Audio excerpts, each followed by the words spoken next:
In the land of Golden West, where the titans of technology shaped the future with circuits and ambition, a child was born. Not of noble blood, but of extraordinary vision.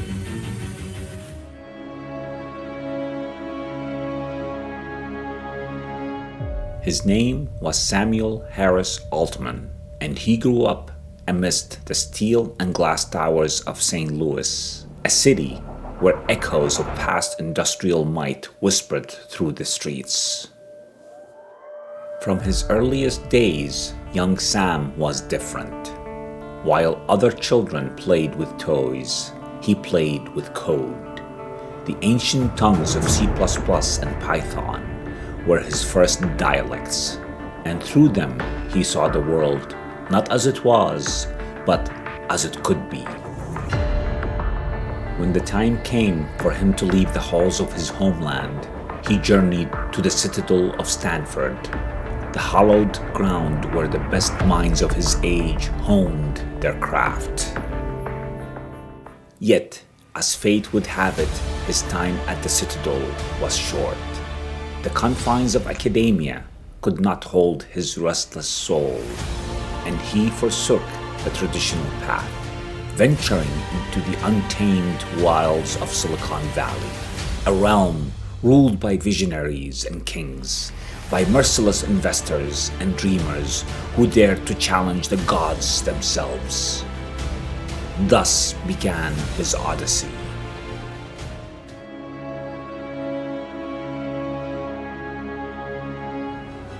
The first great test of Altman's mettle came with Looped, a venture born from the embers of his imagination. It was a time when the world had yet to be truly mapped in digital form, when the concept of knowing where one's friends walked was the stuff of prophecy. Looped was to be his first offering to the Valley gods, a social networking service built around location, a way to weave fate into the physical world. The lords of venture capital, those enigmatic figures who sat atop golden thrones at Sequoia, took notice of this young seer. They placed their trust in him, investing a sacred sum of $30 million, an unheard of blessing for one so young. Yet, as all heroes learn, the first fire often does not blaze eternal. Though Looped was a marvel, the world was not yet ready for such power. Titans like Apple and Google, wielders of the omnipotent app stores, were forces too great to be contended with. Looped, despite its brilliance, faltered against their dominance. Eventually, it was consumed by the great beast Green Dot for a modest ransom of $43 million. It was not failure, nor was it triumph. It was a lesson. And Sam Altman was nothing if not a student of the fates.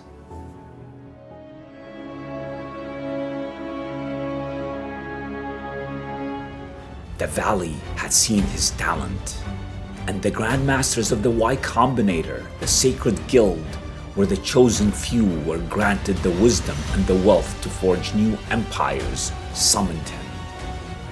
Paul Graham, the elder sage of startups, saw in Altman a leader of men, one who could guide a generation to build beyond their limits. Thus, in the year 2014, Altman ascended the throne of Y Combinator, becoming its High Chancellor. Under his rule, the guild thrived as never before. He anointed new champions, Airbnb, Stripe, Reddit, and DoorDash, companies that would bend reality itself to their will. But Altman was no mere steward of legacy. He dreamed of a power far greater than wealth, a power that could remake the world itself. He whispered of a force that could surpass the intellect of mankind, of a god mind built from silicon and numbers. He whispered of artificial intelligence. And in those whispers, fate took notice.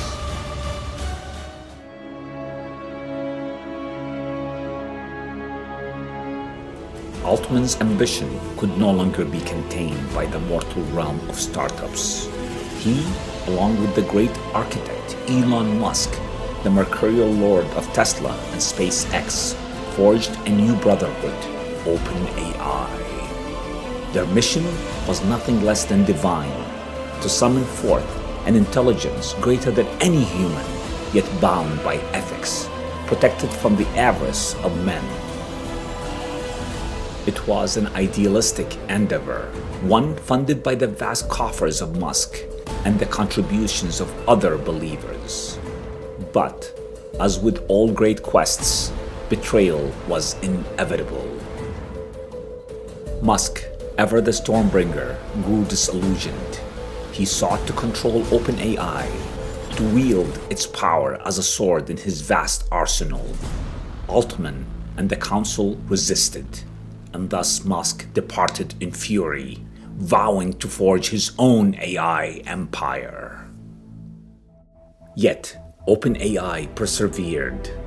Altman and his circle of visionaries pressed onward, breathing life into GPT-3 and later ChatGPT, a marvel that astonished the world.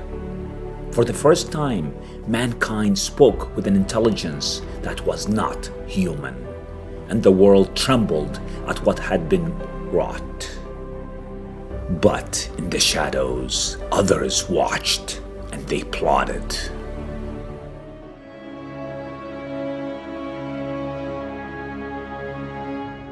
The halls of OpenAI, once a beacon of boundless ambition, became the stage of treachery. In the shadows, whispers of fear coiled like serpents among the ruling council. Sam Altman had dared too much, moved too swiftly, wielded too much power. His vision, a force shaping the very destiny of intelligence, had become something they could no longer control. They feared him. They feared the God he had nearly created, feared that he, like Oppenheimer before him, had become death, the destroyer of worlds. And so, in a single stroke, they struck. A decree was issued, cold and final. On a cold November day in 2023, Altman was cast down from his throne, exiled from the empire he had built with his own hands. No warning, no trial, a decision made in secret, delivered without mercy. The valley erupted into chaos. OpenAI, the very institution he had built, was on the brink of ruin. His loyal followers rose in revolt. They did not rise for the council, they rose for him. The builders of the great machine, engineers, researchers, minds devoted to the cause, rejected their new masters. The halls of OpenAI filled with rebellion. The very fabric of the institution unraveled as the masses declared their allegiance. Far away in the kingdom of Microsoft, another force stirred. Satya Nadella, the Lord of the Cloud, the keeper of infinite servers, watched the chaos unfold. His choice was swift, unyielding. If OpenAI will not have you, we will, he proclaimed, opening his empire's gates. And so, the conspirators, thinking they had removed a threat, found themselves cornered. The one they had sought to silence now held greater power than before. They had not defeated the Oracle. They had only made him unstoppable.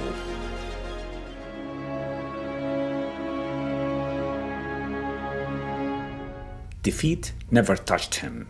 Sam Altman did not plead. He did not bargain.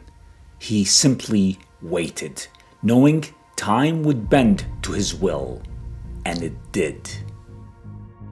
The council, once so certain, now stood upon crumbling ground. Their warriors, Scientists, engineers, visionaries had abandoned them. The world watched in disbelief as OpenAI, without its oracle, stood hollow and leaderless. In desperation, they extended the very offer they had once revoked. "Return," they said, "lead us again." But the man they had betrayed was not the man who returned. Altman no longer needed OpenAI. OpenAI needed him. With his restoration came change. The structure of power was remade, its foundations reinforced. The council that had sought to dethrone him was no more. Yet, something deeper had shifted. The struggle was no longer about one company, one institution. It was about something greater. The age of artificial intelligence was no longer a question of possibility. It was inevitable. And those who wielded it would shape the course of history itself. Sam Altman had returned, but he was no longer just a leader. He was now the architect of the future.